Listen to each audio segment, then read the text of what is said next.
नमस्कार, जय हिंद। मैं मोहन पाठक और आज भारतीय संविधान की क्लास में हम जानेंगे भाग 3 के अंतर्गत अनुच्छेद 12 से 35 में मूल अधिकारों के बारे में। आपको बता दें कि अनुच्छेद 31 को डिलीट कर दिया गया है, उसे समाप्त कर दिया गया है, जिसके बारे में आगे हम चर्चा करेंगे और डिटेल से हम मूल अधिकारों के बारे में जानेंगे। अगर यदि आपने आज तक मूल अधिकार नहीं पढ़े हैं तो आज आप पढ़िए, सुनिए और जहाँ ज़रूरत लगे उन्हें अपने डायरी में नोट करिए और जिससे आपके पास एक सॉलिड नोट्स बन जाए। आपको फिर से एक बार याद दिला दूं कि अगर आप हमारे सारे लेक्चर्स सुन रहे हैं प्लेलिस्ट में जाकर और हर लेक्चर्स के आप नोट्स बना रहे हैं सीरियल से, तो आपके पास एक बेहतरीन नोट्स बन जाएगा और इंडिया की टॉप नोट्स में से आपके पास एक नोट्स होगा जो आपका खुद से लिखा हुआ नोट्स होने वाला है। तो चलिए आइए शुरू करते हैं मूल अधिकारों के बारे में। सबसे पहले बता दें आपको कि ये जो मूल अधिकार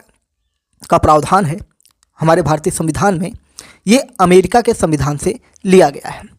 व्यक्ति के व्यक्तित्व के विकास के लिए मूल अधिकारों का होना अति आवश्यक होता है। अगर मूल अधिकार नहीं होंगे तो व्यक्ति विकास नहीं कर सकता।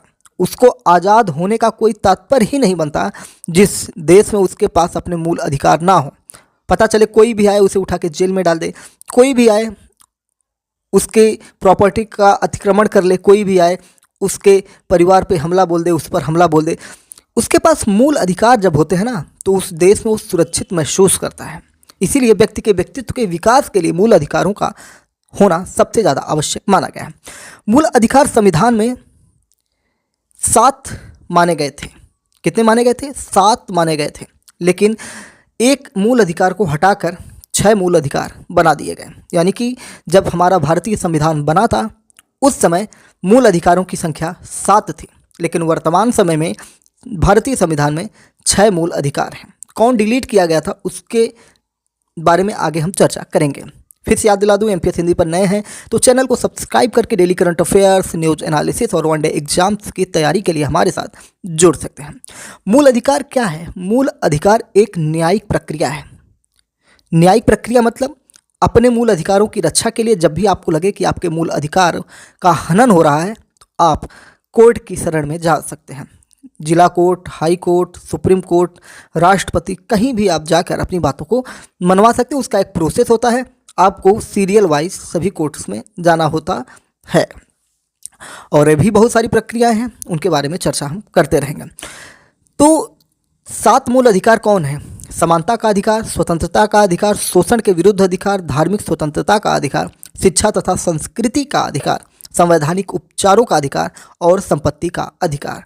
ये 7 अधिकार जब हमारा संविधान निर्मित किया गया था तो ये अमेरिका के प्रावधान से लिया गया था, संविधान से लिया गया था ये प्रावधान। लेकिन 7 अधिकारों में से एक अधिकार को डिलीट किया गया, उसे हटाकर दूसरी जगह किया गया, वो है संपत्ति का अधिकार। इसके लिए बहुत सारी चीज़ें होती थी कि जैसे माता पिता अपनी संपत्ति अपने बच्चों को, मान लीजिए बच्चा उनको प्रेम नहीं करता है, उनकी सेवा नहीं करता है, तो माता पिता नहीं चाहते हैं कि वो अपने बच्चे को दे। पहले क्या था कि पिता के बाद पुत्र को ही पैसा मिल जाता था, प्रॉपर्टी मिल जाती थी। फिर इसमें बदलाव किया गया कि जो पेरेंट्स हैं उनके हितों की रक्षा, क्योंकि भाई उनके भी तो हित हैं, प्रॉपर्टी उनकी है, उनको किसी भी प्रकार का सम्मान या सेवा नहीं मिल रहा है और वो प्रॉपर्टी उनके बच्चों को मिल जाए, तो कहाँ तक न्यायोचित था। तो बहुत सारी और भी कारण थे जिन चीज़ों को ध्यान में रखते हुए संपत्ति के अधिकार जो अनुच्छेद 31 में था उसे समाप्त कर दिया गया और उसे अब वर्तमान में 300 क में डाल दिया गया। कहाँ डाल दिया गया? संपत्ति के अधिकार को 44वें संविधान संशोधन 1978 के द्वारा कानूनी अधिकार बना दिया गया।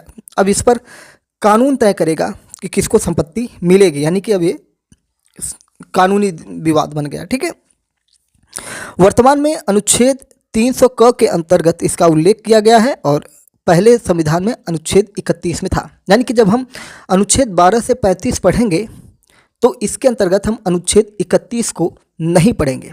तो चलिए आइए अब हम क्रम वाइज से समानता का अधिकार, स्वतंत्रता का अधिकार, शोषण के विरुद्ध अधिकार, धार्मिक स्वतंत्रता का अधिकार, शिक्षा तथा संस्कृति का अधिकार, संवैधानिक उपचारों का अधिकार, इन 6 मूल अधिकारों के बारे में हम पढ़ेंगे, जिनमें अनुच्छेद की बात की जाए तो समानता का अधिकार अनुच्छेद 14 से 18 है, स्वतंत्रता का अधिकार अनुच्छेद 19 से 22 है, शोषण के विरुद्ध अधिकार अनुच्छेद 23 से 24 है, धार्मिक स्वतंत्रता का अधिकार अनुच्छेद 25 से 28 है, शिक्षा तथा संस्कृति का अधिकार अनुच्छेद 29 से 30 है और संवैधानिक उपचारों का अधिकार अनुच्छेद 32 है। और जो संपत्ति का अधिकार अनुच्छेद 31 था वो अब कानूनी विवाद बन चुका है। तो चलिए आइए जानते हैं सबसे पहले समानता का अधिकार अनुच्छेद 14 से 18। अनुच्छेद 14 से 18 पढ़ने से पहले थोड़ा सा हम जान लें अनुच्छेद 12 और अनुच्छेद 13 के बारे में। अनुच्छेद 12 का संबंध राज्य की परिभाषा से है। कोई राज्य है उसकी परिभाषा क्या है, तो अनुच्छेद 12 में जो परिभाषा हमारे संविधान में दी गई है, जब हम उसकी चर्चा करते हैं, उसकी बात करते हैं, तो परिभाषा यूँ दी गई है कि इसके अंतर्गत सभी संवैधानिक तथा गैर संवैधानिक तथा वित्तीय सहायता प्राप्त संस्थाओं का उल्लेख है। यानी कि राज्य की परिभाषा में क्या है, जितने भी संवैधानिक और गैर संवैधानिक तथा वित्तीय सहायता यानी कि एडेड जिसे कह सकते हैं, जैसे विद्यालय है कोई, उस विद्यालय प्राइवेट है, मैनेजमेंट कॉलेज है, लेकिन उसमें टीचरों की सैलरी सरकार द्वारा दी जाती है या वहाँ भवन निर्माण के लिए अनुदान दिया जाता है, यानी वित्तीय सहायता आर्थिक मदद दी जाती है। ऐसी संस्थाओं का उल्लेख राज्य की परिभाषा अनुच्छेद 12 में की गई है। प्रोफेसर गार्नर एक थे, उन्होंने 4 तत्व दिया था। उन्हें कहा था किसी भी राज्य के लिए 4 तत्व का होना आवश्यक है। यानी कि आप किसी राज्य की जब परिकल्पना करते हैं कि कोई राज्य है तो उस राज्य में 4 लोगों का होना या 4 चीज़ों का होना अत्यंत आवश्यक है। अच्छा, पहला क्या है, तो जनसंख्या। भाई कोई क्षेत्र है वहाँ पे जनसंख्या है ही नहीं, तो उस क्षेत्र के होने का मतलब क्या है, आप किस पे शासन करेंगे। राज्य है तो राजा भी होगा, राज्य है तो सरकार होगी, राज्य है तो प्रशासन होगा, कानून होगा। किसके लिए बनेगा, वहाँ कीड़े मकोड़ों के लिए तो बनेगा नहीं। तो जनसंख्या होना अत्यंत आवश्यक है किसी राज्य के लिए। एक निश्चित भूखंड होना चाहिए, फिक्स होना चाहिए कि एरिया ए से लेके एरिया बी तक और बी से लेके सी तक और सी से लेके डी तक और डी से लेके ए तक का जो भूखंड है ये फला राज्य है। जैसे आप देखते हैं ना सीमांकन, उत्तर प्रदेश का बॉर्डर, मध्य प्रदेश का बॉर्डर, जम्मू कश्मीर का बॉर्डर, लद्दाख का बॉर्डर, भारत और पाकिस्तान का बॉर्डर, तो अलग अलग होते हैं ना। 2 देशों के बीच बॉर्डर, 2 राज्यों के बीच बॉर्डर, 2 शहरों के बीच बॉर्डर, यहाँ तक कि 2 गाँवों के बीच में बॉर्डर है। और अब तो हर घर में बॉर्डर है, 2 भाइयों के बीच में भी बॉर्डर होता है। तो राज्य की कल्पना में एक निश्चित भूखंड, भूभाग का होना अनिवार्य है। जब जनसंख्या हो गई, भूखंड हो गया, उसके ऊपर जनसंख्या है, तो वहाँ पे सरकार का भी होना आवश्यक है।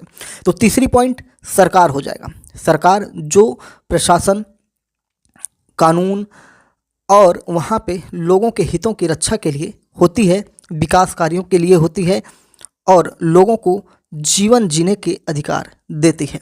तो 3 चीज़ें ये हो गई, जनसंख्या, निश्चित भूखंड और सरकार। और सबसे बड़ी बात चौथी, संप्रभुता।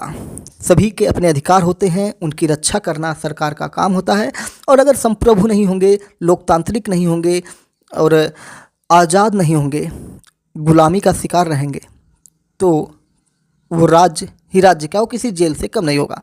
तो इसलिए जनसंख्या, निश्चित भूखंड, सरकार और संप्रभुता, ये प्रोफेसर गार्नर के अनुसार 4 तत्व किसी राज्य के लिए बताए गए हैं। अनुच्छेद 13 के बारे में थोड़ी सी चर्चा कर लें। अनुच्छेद 13 कहता है ऐसी कोई भी विधि मान्य नहीं होगी जिससे मूल अधिकारों का हनन हो। यानी कि किसी भी स्थिति में मूल अधिकारों का हनन नहीं किया जा सकता। विशेष परिस्थितियों की अगर बात करें, जैसे देश में आपातकाल लग गया, तो उसमें सारे मूल अधिकार नष्ट नहीं होते हैं, कुछ मूल अधिकारों को सीमित कर दिया जाता है। यानी कि किसी भी स्थिति परिस्थिति में आपके सारे मूल अधिकार समाप्त नहीं होंगे, जो ये 6 मूल अधिकार दिए हैं। अब जैसे मान लीजिए अधिकारों का हनन कब होगा, जैसे मान लीजिए देश में कोई विपत्ति आ गई है, आपातकाल लगा है, तो उस समय आपकी समानता, स्वतंत्रता, इन सब चीज़ों को रोका जा सकता है। जैसे आपने कोविड काल के दौरान देखा होगा कि सरकार ने लॉकडाउन लगा दिया, सबको अपने घर में कैद कर दिया। जो बाहर निकलता था, पुलिस वाले डंडे लेके उसको मोटा बना देते थे, मार मार के, या मार मार के अधमरा कर देते थे। क्यों करते थे? पुलिस को क्या हक है कि अगर आप सड़क पर चल रहे हैं तो आपको डंडे मारे, आप अपने घर से बाहर निकल रहे हैं डंडे मारे।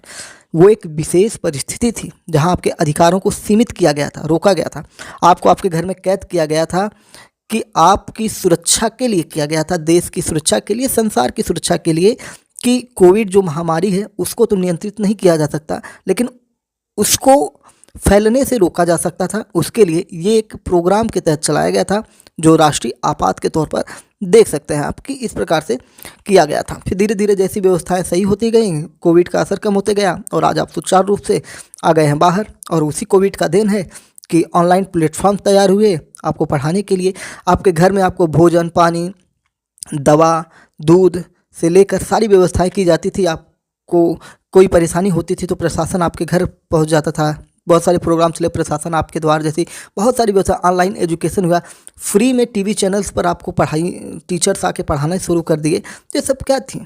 आपके अधिकारों को जो हनन नहीं हो इसलिए किया गया था। भले ही आपको घर से बाहर नहीं निकलने दिया जा रहा था, लेकिन आपके अधिकारों को हनन नहीं, मतलब समाप्त नहीं किया गया था। आपको जीवित रहना था, साथ ही साथ आपको सारे कार्य करने थे। तो ऐसी कोई भी विधि मान्य नहीं होगी, कोई भी ऐसा कानून मान्य नहीं होगा जो आपके मूल अधिकारों का हनन करता हो, अनुच्छेद 13 कहता है। अब हम बात करेंगे समानता के अधिकार के। अब जो हमारे 6 मूल अधिकार हैं उनको हम पढ़ेंगे। थोड़ा सा लंबा टॉपिक होगा क्योंकि पूरे टॉपिक को एक ही वीडियो में कवर करेंगे, जिससे आपको कहीं और भटकना ना पड़े।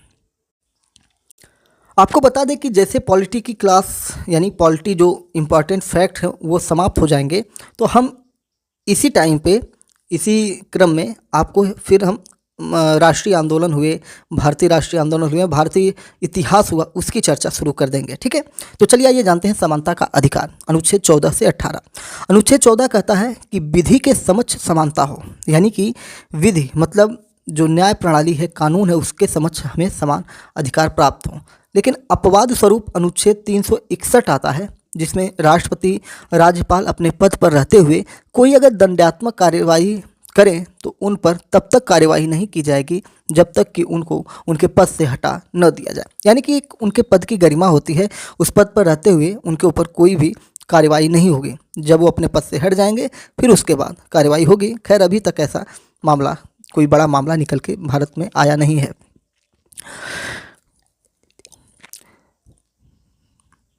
अनुच्छेद 15 कहता है धर्म, लिंग, जाति, मूल वंश, जन्म स्थान के आधार पर हम किसी के साथ भेदभाव नहीं कर सकते हैं, ना ही सरकार किसी के साथ भेदभाव कर सकती है।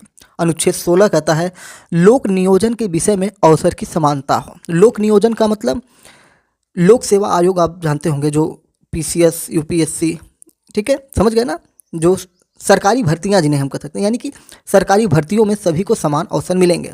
लेकिन थोड़ा सा आप यहाँ ध्यान दीजिएगा कि आरक्षण का प्रावधान भी किया गया है। आरक्षण उन लोगों को दिया जाता है जो अपवंचित हैं, अल्पसंख्यक हैं, या देखिए भारत में बहुत सारी कैटेगरी है जिसमें अमीर, गरीब, कोई जनजातीय क्षेत्र में है, जाति विभाजन है। लेकिन अनुच्छेद 16 कहता है कि सरकारी भर्तियों में सभी को समान अवसर प्राप्त हो, लेकिन कुछ विशेष परिस्थितियों में आरक्षण के प्रावधान किए गए हैं, वो अलग अनुच्छेद बनाकर उसे डाला गया है। आगे हम उसकी चर्चा करेंगे। अभी अनुच्छेद 16 को लेकर आप कोर्ट में मत चले जाइएगा कि लोक नियोजन के विषय में अवसर की समानता है, सरकारी भर्तियों में सभी को समान अवसर है, अब आरक्षण बंद कर दीजिए, ऐसा नहीं है। ठीक है, ध्यान रखिएगा, थोड़ा संभल के पढ़िए, शांत मन से पढ़िए, और किसी भी हेट्स को लेकर अगर आप सीखेंगे तो नहीं सीख पाएंगे।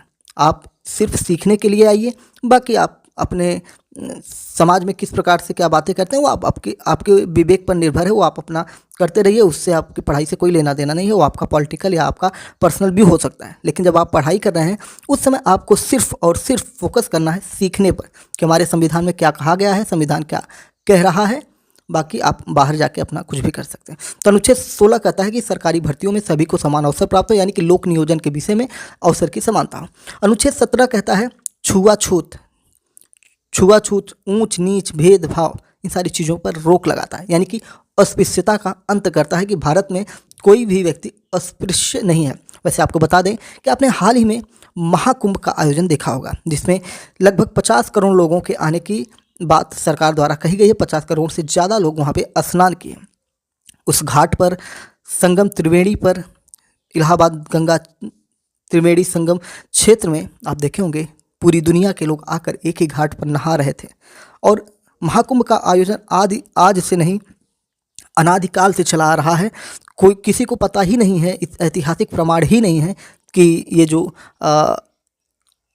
महाकुंभ हो रहा था, इसका आयोजन कब से किया जाना शुरू किया गया। यानी कि प्राचीन काल से चला आ रहा है, जब से सनातन परंपरा की उत्पत्ति हुई होगी या समुद्र मंथन की जब आती है। आप अगर नहीं जानते हैं महाकुंभ के बारे में तो आप प्लेलिस्ट में जाइए, महाकुंभ की एक सीरीज हमने चलाई, दर्जनों वीडियो उस पर हमने पूरी हिस्ट्री उसकी देखी है, तो उसको आप जाकर सुन सकते हैं। तो उसको आप देखेंगे। मेरे कहने का तात्पर्य था, एक ही घाट पर सभी जाति धर्म लिंग समुदाय के लोग जाकर स्नान कर रहे थे, वहाँ पे छुआछूत था ही नहीं। यानी कि हमारी सनातन परंपरा में छुआछूत का कहीं मतलब ही नहीं है। और वही हमारे भारतीय संविधान में कहा जा रहा है, अनुच्छेद 17 में, कि अस्पृश्यता का अंत। हाँ, अस्पृश्यता है, आज भी आप गाँवों में देख सकते हैं, बहुत जगहों पर अस्पृश्यता है, रंग भेदभाव है। जैसे अमेरिका में देखिए रंग भेदभाव है, वहाँ काला और गोरा का बहुत ज़्यादा चलता है, तो वो भी एक तरह से छुआछूत के ही दायरे में आ जाता है कि रंग भेदभाव करते हैं। उसी तरह भारत में भी छोटा बड़ा, और जैसे अल्पसंख्यकों मुस्लिम समुदाय में भी बहुत सारे हैं कैटेगरी है, उसमें भी वो लोग आपस में मेलजोल नहीं रखते हैं। ऐसे ही हर जगहों पर छोटी बड़ी चीज़ें हैं जो जिसे हम एक तरह से कह सकते हैं सामाजिक कुरीति, सामाजिक बुराई के रूप में देख सकते हैं, जिसे धीरे धीरे करके सभी के सहयोग से समाप्त किया जा सकता है। तो भारतीय संविधान में अनुच्छेद 17 कहता है कि अस्पृश्यता का अंत किया जाता है, छुआछूत का अंत किया जाता है। अनुच्छेद 18 कहता है उपाधियों का अंत, किसी को कोई भी उपाधि नहीं दी जाएगी कि फलाने राजा, फलाने श्री 1000 श्री, ये सब चीज़ें जैसे सरकारी चीज़ों में इनका अंत कर दिया गया है। ठीक है,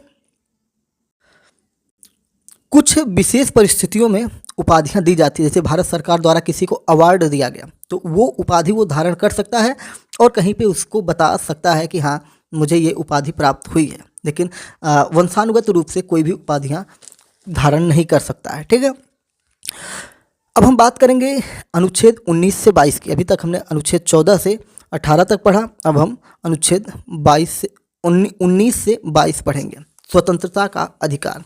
स्वतंत्रता क्या होती है? जब हम स्वतंत्र रूप से अपने विचारों को, अपने भावों को, सबको व्यक्त कर सकें, हम अपनी संपत्ति के अधिकार का उल्लेख कर सकें, व्यापार कर सकें, आवागमन कर सकें, कहीं भी आ जा सकें, किसी भी राज्य में जाकर हम काम कर सकें, हम कोई संगठन बना सकें, चाहे जाति संगठन हो, राजनीतिक संगठन हो, व्यापारिक संगठन हो, या हम अपनी धार्मिक यात्राओं में जुलूस निकाल सकें, सभा कर सकें, या और भी बहुत सारे कार्यक्रम हैं जिन्हें हम कर सकें, वो आपकी स्वतंत्रता के अधिकार होते हैं, लेकिन ये भी कानून के दायरे में किए जाते हैं। तो इसी पर चर्चा करेंगे अनुच्छेद 19 से 22 के बीच में।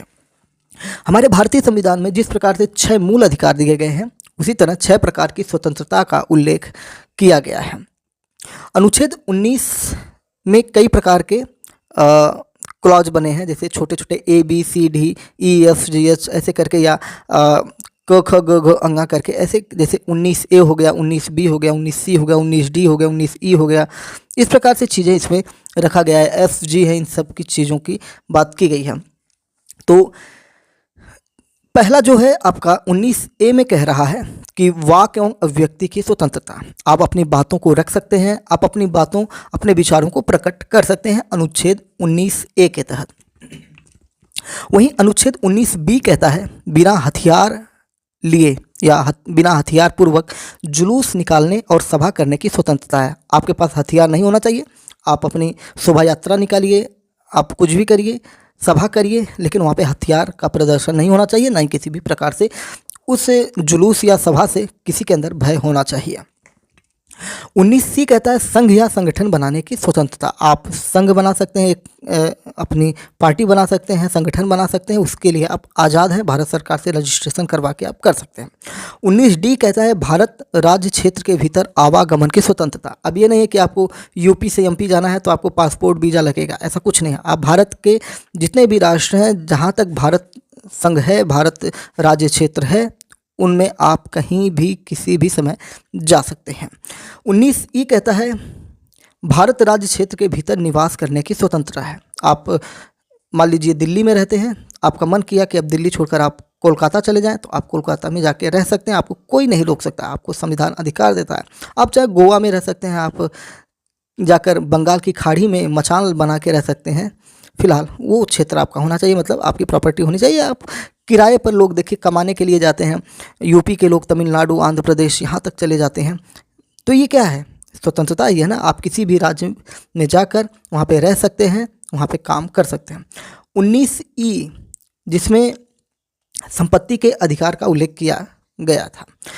हमने अभी आपको बताया कि संपत्ति का अधिकार जो है वो अब कानूनी अधिकार बन चुका है। तो 19F जो है उसे स्वतंत्रता के अधिकार से समाप्त कर दिया गया। बात करेंगे 19G।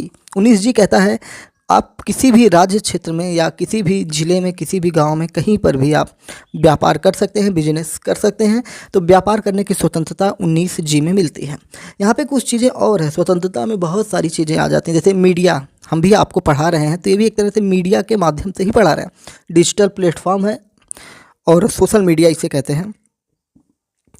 और भी मीडिया है जो टीवी पे आप न्यूज़ चैनल्स देखते हैं, अखबार छपते हैं, पत्रिकाएं छपती हैं, तो ये सब क्या है? मीडिया है। तो मीडिया की स्वतंत्रता का उल्लेख जो है अनुच्छेद ए में ही है। अनुच्छेद 19A जब हमने आपको पढ़ाया वाक एवं अभिव्यक्ति की स्वतंत्रता, तो वही आपकी मीडिया हो जाती है कि आप मीडिया कर्मी हैं तो आप सरकार से जवाब सवाल कर सकते हैं। मीडिया को भारत में फोर्थ स्टेट या चतुर्थ स्तंभ भी कहा जाता है। अगर आपसे पूछा जाए कि जैसे राष्ट्रपति, राज्यसभा, लोकसभा, ये सब है, न्यायपालिका, कार्यपालिका, ये सब, तो इसमें एक आपके और हो जाता है मीडिया। मीडिया को हम भारत के चतुर्थ स्तंभ के रूप में देखते हैं। सूचना का अधिकार 2005, इंटरनेट का उपयोग प्रतिबंधों के साथ 2020, आपातकाल के दौरान अनुच्छेद 19 का स्वतः निलंबन भी हो जाता है। आपको बता दें कि जब आपातकाल लगाया जाता है तो इन सारी चीज़ों का निलंबन हो जाता है। जैसे ही आपातकाल हटता है वैसे ही फिर से ये चीज़ें आप पर लागू हो जाती हैं। जबकि अनुच्छेद 20 और अनुच्छेद 21 कभी भी निलंबित नहीं हो सकता। बाकी अन्य मूल अधिकारों को राष्ट्रपति निलंबित कर सकता है। यानी कि जितने भी आपको मूल अधिकार मिले हैं उनमें से अनुच्छेद 20 और अनुच्छेद 21 कभी भी निलंबित नहीं हो सकते हैं, कभी भी उसे समाप्त नहीं किया जा सकता है। वो आपके ऐसे अधिकार हैं जो कभी खत्म नहीं होंगे। और भी बाकी जो अधिकार हैं उनको सरकार सीमित कर सकती है, जिससे कि सरकार अपने कार्य योजनाओं को आगे बढ़ा सके। तो अनुच्छेद 20 और अनुच्छेद 21 की बात हमने कर लिया। अनुच्छेद 20 कहता है कि अपराधों के लिए दोष सिद्धि के संबंध में संरक्षण। आपने कोई अधिकार किया है तो आपको अपनी दोष सिद्धि के संबंध में संरक्षण होता है। यानी कोई किसी की गिरफ्तारी हो गई है तो ऐसे नहीं कि उसको ले गए कोर्ट में खड़ा किए और सज़ा सुना दी है, फांसी पर लटका दिया, ऐसा नहीं होता है। अभी आपने देखा कल ही एक व्यक्ति को अमेरिका से लाया गया, उसका नाम हम नहीं लेंगे क्योंकि मोनेटाइजेशन पॉलिसी होती है, तो उसमें प्रॉब्लम हो जाती है। नाम नहीं लेंगे, आप अगर चैनल पर हैं तो आप जाके वहाँ पे देखेंगे। उसे दिल्ली के पालम एयरपोर्ट पर लाया गया, फिर दिल्ली के तिहाड़ जेल में बंद कर दिया गया। NIA उससे पूछताछ करी। तो वो जो है क्या है, उसको भी एक सरकारी वकील दिया गया है। भारत सरकार के द्वारा एक उसे वकील उपलब्ध कराया गया। यानी कि वो भी सबको पता है कि वो अपराधी है, सब कुछ तय है, लेकिन एक प्रक्रिया है, संवैधानिक प्रक्रिया है, उस हिसाब में उसे एक वकील दिया गया। यानी कि वो भी अपने अपराधों के लिए, दोष सिद्धि के लिए संबंध में संरक्षण प्राप्त कर रहा है, उसे अधिकार है। तो अनुच्छेद 20 के तहत अपराध आपने किया है फिर भी आपको संरक्षण का अधिकार होगा। आप अपनी बात रख सकते हैं, क्यों आपने अपराध किया, क्या चीज़ें। अनुच्छेद 21 कहता है प्राण एवं दैहिक स्वतंत्रता। अनुच्छेद 21 में आप जीवन जीने का अधिकार दिया रहता है। वहीं अनुच्छेद 21A में 6 से 14 वर्ष निःशुल्क शिक्षा की बात की जाती है। अनुच्छेद 22 में गिरफ्तारी के 24 घंटे के अंदर मजिस्ट्रेट के सामने पेश करना होता है। ठीक है, तो ये सारी चीज़ें हमने आपको बता दी हैं। आइए हम अनुच्छेद 23 से अनुच्छेद 24 पढ़ेंगे, शोषण के विरुद्ध अधिकार। अनुच्छेद 23 कहता है कि किसी भी व्यक्ति से बलपूर्वक कार्य नहीं करवाया जा सकता। यानी कि किसी से जबरिया काम, बाल मजदूरी, बंधुआ मजदूरी, ये सारी चीज़ें आप नहीं करवा सकते हैं। कोई भी व्यक्ति है, मनुष्य है, उससे आप ये नहीं कि कहोगे कि नहीं चल मेरा खेत की खुदाई कर, वो कह रहा है उसके अंदर शक्ति ही नहीं है, वो कह रहा है हम नहीं कर पाएंगे, तो आप ज़बरदस्ती उसे मार पीट कर उससे काम करवा रहे हैं। ये सारी चीज़ें आप नहीं करवा सकते अनुच्छेद 23 के अनुसार। यानी कि किसी से भी जोर जबरदस्ती आप नहीं कर सकते हैं। अनुच्छेद 24 कहता है कि 14 वर्ष तक के बच्चों को किसी भी कोई खदान हो, कारखाना हो या कोई ऐसा काम जो भारी काम हो जिससे बच्चे को नुकसान हो सकता है, ऐसे कार्यों में नहीं लगाया जा सकता है। तो इसका मतलब अनुच्छेद 23 कहता है किसी से ज़बरदस्ती काम नहीं करवा सकते हैं, और अनुच्छेद 24 कहता है कि आप किसी बच्चे को जोखिम भरे कार्यों में नहीं लगा सकते हैं जो 14 वर्ष तक का बच्चा है। ठीक है।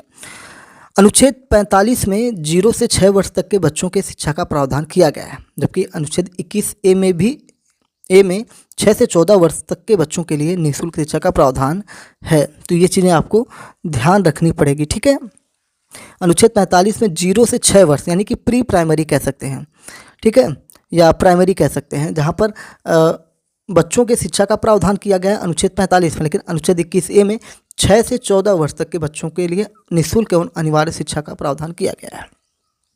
अब बात करते हैं अनुच्छेद 20 की।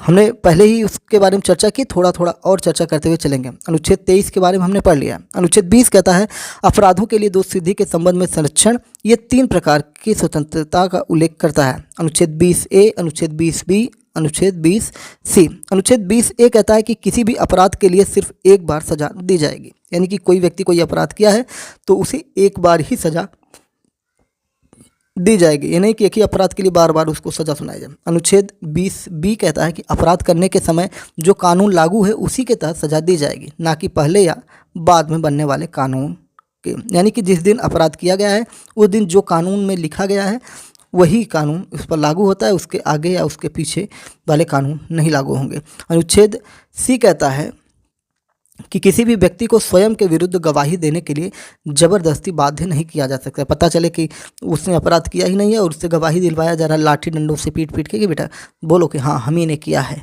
ठीक है, मैं हूँ अपराधी, तो ऐसा नहीं चलेगा। ठीक है। अनुच्छेद 21 में प्राण एवं दैहिक स्वतंत्रता यानी कि जीवन जीने की स्वतंत्रता से किसी भी व्यक्ति को वंचित नहीं किया जाएगा। निजता के अधिकारों का उल्लेख इसी के अंतर्गत है। निजता यानी कि आपकी प्राइवेसी की बात की जा रही है अनुच्छेद 21 में। अगस्त 2017 को क्या जोड़ा गया था? तो अनुच्छेद 21A में अगस्त 2017 को क्या जोड़ा गया? 6 से 14 वर्ष तक के लिए निःशुल्क एवं अनिवार्य शिक्षा का प्रावधान किया गया। ये 86वां संविधान संशोधन 2002 के तहत किया गया था। निःशुल्क शिक्षा का प्रावधान 21A में है। पहले ये प्रावधान अनुच्छेद 45 में था। जब ये अनुच्छेद 45 खाली हो गया तो इसमें 0 से 6 वर्ष तक के बच्चों के लिए शिक्षा का प्रावधान कर दिया गया। ठीक है। अब हमने क्या क्या पढ़ लिया? अनुच्छेद 20, अनुच्छेद 21, अनुच्छेद 23 और अनुच्छेद 22 के बारे में भी हमने आपको पीछे बताया कि गिरफ्तारी के 24 घंटे के अंदर आपको पेश करना होगा। कहाँ पे? मजिस्ट्रेट के सामने। चलिए आइए जानते हैं अनुच्छेद 25 से 28 के बारे में, क्योंकि अनुच्छेद 23 और 24 हमने बता दिया। 23 में क्या है? जबरदस्ती कार्य नहीं करवा पाएंगे। अनुच्छेद 24 में किसी 14 वर्ष तक के बच्चे से जोखिम भरा कार्य नहीं करवाएंगे। खान हुआ, कारखाना हुआ, ऐसी जगहों पर नहीं कार्य करवा पाएंगे। ठीक है। अब आगे बात करते हैं अनुच्छेद धार्मिक स्वतंत्रता का अधिकार, जो आपका अनुच्छेद 25 से 28 के बीच में है। अनुच्छेद 25 कहता है कि धर्म के प्रचार प्रसार की स्वतंत्रता होगी। आप अपने धर्म का प्रचार प्रसार कर सकते हैं अनुच्छेद 25 के तहत। अनुच्छेद 26 कहता है कि धार्मिक कार्यों के प्रबंधन की स्वतंत्रता। आप अपने धार्मिक कार्यों के लिए मैनेजमेंट बना सकते हैं, समिति बना सकते हैं, उसके लिए आप स्वतंत्र हैं। उसको कैसे देखना है, कैसे उसको चलाना है, वो आप कर सकते हैं। अनुच्छेद 27 कहता है कि किसी भी धर्म की उन्नति हेतु चंदा देने के लिए किसी भी व्यक्ति को बाध्य नहीं किया जाएगा। यानी कि आप किसी के घर गए, बोले कि हम मंदिर बना रहे हैं, मस्जिद बना रहे हैं या कोई और कार्यक्रम करवा रहे हैं, धार्मिक कार्य करवा रहे हैं, अब तुम हमको पैसा दो, और वो बोला कि पैसा नहीं है, इतना नहीं है, ये है, वो है, तो आप उससे ज़बरदस्ती नहीं कि नहीं मुझे 1 लाख रुपए चाहिए, 2 लाख रुपए चाहिए, 20,000 दो, 10,000 दो, ऐसा आप नहीं कर सकते हैं। अनुच्छेद 27 के अनुसार किसी से ज़बरदस्ती आप चंदा उगाही नहीं कर सकते, अवैध कार्य से कहेंगे। ठीक है। और संवैधानिक हो जाएगा। अनुच्छेद 28 कहता है किसी भी शिक्षण संस्थान में धार्मिक शिक्षा नहीं दी जाएगी। धार्मिक शिक्षा से मतलब है कि धर्म से जुड़ी कुछ चीज़ें आप बता सकते हैं, जैसे उसके कुछ कोर पॉइंट्स हो गए, धर्म के बारे में नॉलेज दे सकते हैं, लेकिन आप प्रॉपर धार्मिक शिक्षा उसे धर्मगुरु स्कूल में नहीं बना सकते। उसके लिए अलग संस्थाएं हैं, वो बना सकते हैं। ठीक है। सरकार द्वारा जो वित्त पोषित हैं उसमें किसी भी विशेष धर्म की शिक्षा नहीं दी जा सकती है। किसी भी शिक्षण संस्थान में ऐसा नहीं किया जा सकता है। अब बात करते हैं अनुच्छेद 29 से 30, शिक्षा तथा संस्कृति का अधिकार इसमें होता है। ठीक है। अनुच्छेद 29 कहता है कि अल्पसंख्यकों, जो भी भारत में अल्पसंख्यक हैं, मुस्लिम, सिख, ईसाई, इन सब लोगों के बारे में बात की जा रही है। स्पेशली ज़्यादातर मुस्लिम ही ज़्यादा बड़ी संख्या में मुस्लिम हैं। फिर आपके सिख हैं, जैन और बौद्ध की अगर बात करें तो जैन और बौद्ध को हिंदू धर्म यानी कि सनातन परंपरा का ही हिस्सा माना जाता है। ठीक है, तो ये अलग वाद हो जाएगा, इस पर कभी चर्चा करेंगे एक स्पेशल टॉपिक में। तो अल्पसंख्यकों को अपनी भाषा, लिपि व संस्कृति को बनाए रखने का अधिकार अनुच्छेद 29 में दिया गया। अनुच्छेद 30 कहता है कि अल्पसंख्यकों को अपनी पसंद की शिक्षण संस्थाओं की स्थापना व प्रशासन करने का अधिकार हो जाएगा, कि अल्पसंख्यक अपने लिए कोई स्कूल खोल सकते हैं, संस्था खोल सकते हैं और उसका प्रशासन स्वयं देख सकते हैं। अनुच्छेद 30 कहता है। अनुच्छेद 31 के बारे में हमने बता दिया है कि वो कानूनी मामला बन चुका है, जो संपत्ति का अधिकार था। ठीक है, अब हम बात करेंगे अनुच्छेद 32, वेरी वेरी इंपॉर्टेंट।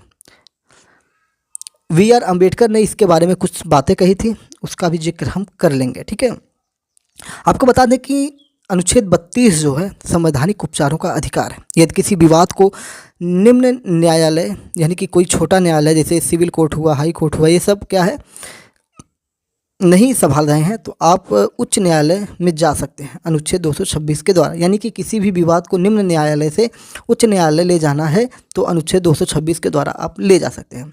यदि किसी विवाद को उच्च न्यायालय से उच्चतम न्यायालय ले जाना है तो आप अनुच्छेद 32 के द्वारा जा सकते हैं। यानी कि सुप्रीम कोर्ट में आपको अपील करनी है तो अनुच्छेद 32 जो है आपके हितों की रक्षा करेगा। इसके अंतर्गत 5 प्रकार के रिटों यानी लेख का उल्लेख किया गया। रिट मतलब होता है लेख, सब कहते हैं ना कि रिट दायर कर दी गई, तो लेख दायर की गई है। इसमें पहला है अधिकार परीक्षा लेख, यानी कि आपका अधिकार क्या है। यदि किसी व्यक्ति को अवैध रूप से सार्वजनिक पद पर नियुक्त कर दिया जाए, यानी कि ज़बरदस्ती किसी को कोई नौकरी दे दी जाए, तो उसे पद से हटाने के लिए यह लेख जारी किया जा सकता है। परमादेश, यानी कि किसी लोक अधिकारी को अपने कर्तव्य पालन करने का आदेश देना परम आदेश होता है। यानी कि कोई अधिकारी है वो अवैध गतिविधियों में लिप्त है, यानी कि मान लीजिए किसी गांव में ज़मीन का पट्टा करवाना है और पैसा वैसा लेकर वो ज़बरदस्ती ज़मीन व्यक्ति एक का है तो वो व्यक्ति बी को ज़बरदस्ती नपवा के दे रहा है, तो आप इसके लिए अनुच्छेद 32 का सहारा लेकर सीधा कोर्ट में जाएंगे और वहाँ से कोर्ट आदेश करेगा कि नहीं ये जिसकी ज़मीन है उसको दो। फिर उसके बाद वो अधिकारी को उस बात को मानना पड़ेगा, नहीं तो उसे अवमानना का भी सामना करना पड़ जाएगा।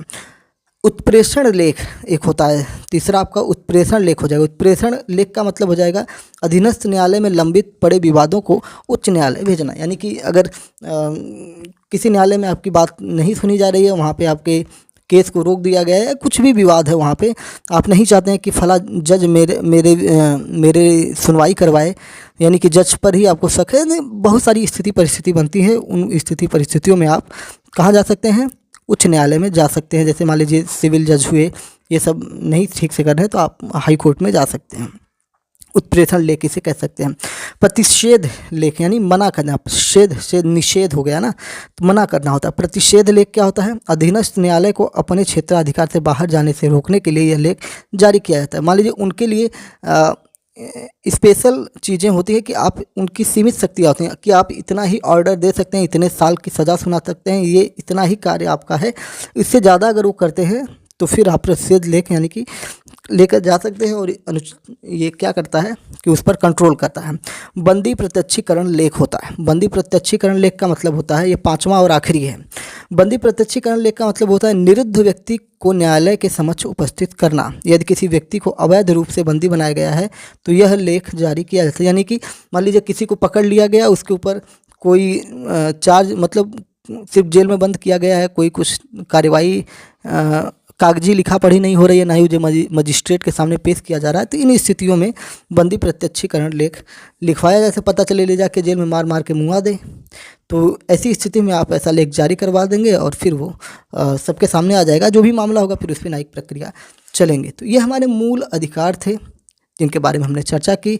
थोड़ा लंबा चर्चा किया, लंबा चर्चा इसलिए किया कि आपको चीज़ें एक ही वीडियो में मिल जाएं। यानी कि भारतीय संविधान में मूल अधिकार कितने हैं, 6 हैं। भारतीय संविधान जब बना था तो उस समय कितने मूल अधिकार थे, 7 थे। 7वां मूल अधिकार निकाल दिया गया, संपत्ति का अधिकार है, जो अब कौन सा अधिकार है, ये आपका हो जाएगा कानूनी अधिकार बन जाएगा। अच्छा, ये जो मूल अधिकार है कहाँ से लिया गया है, तो अमेरिका के संविधान से लिया गया है। ऐसे ही बहुत सारी चीज़ें इसमें आपको इस लेक्चर में बहुत डिटेल मेथड में उतना ही बताया गया है जितना आपके काम का है। बहुत एक्स्ट्रा चीज़ें इसमें नहीं बताई गई है, ना ही बताने का हमारा कोई मकसद है। कोर पॉइंट्स ही जानने में हमको एक लंबा समय लग जाता है। देखिए मुझे लग रहा है 35 से 40 मिनट का ये वीडियो बन चुका है। तो सिर्फ हमने फैक्ट्स पढ़े, इधर उधर की बातें नहीं की, फिर उसके बाद भी ये सारी चीज़ें सामने उभर के आती हैं कि भारतीय संविधान क्या है। भारतीय संविधान के बारे में जानना है तो आपको MPSC हिंदी के लेक्चर मेथड को सुनना ही पड़ेगा। और अपने दोस्तों में शेयर करिए। आपके घर में बच्चे हैं तो उनको भी इसकी आदत डलवाइए अभी से ही, कि बच्चे भी इन सारी चीज़ों को सुने और जानें। जय हिंद, नमस्कार, भारत माता की जय। एक बार फिर से कहूँगा, चैनल पर नए हैं तो MPSC हिंदी को सब्सक्राइब करके daily current affairs, news analysis और वनडे एग्जाम्स की तैयारी के लिए हमारे साथ जुड़ सकते हैं।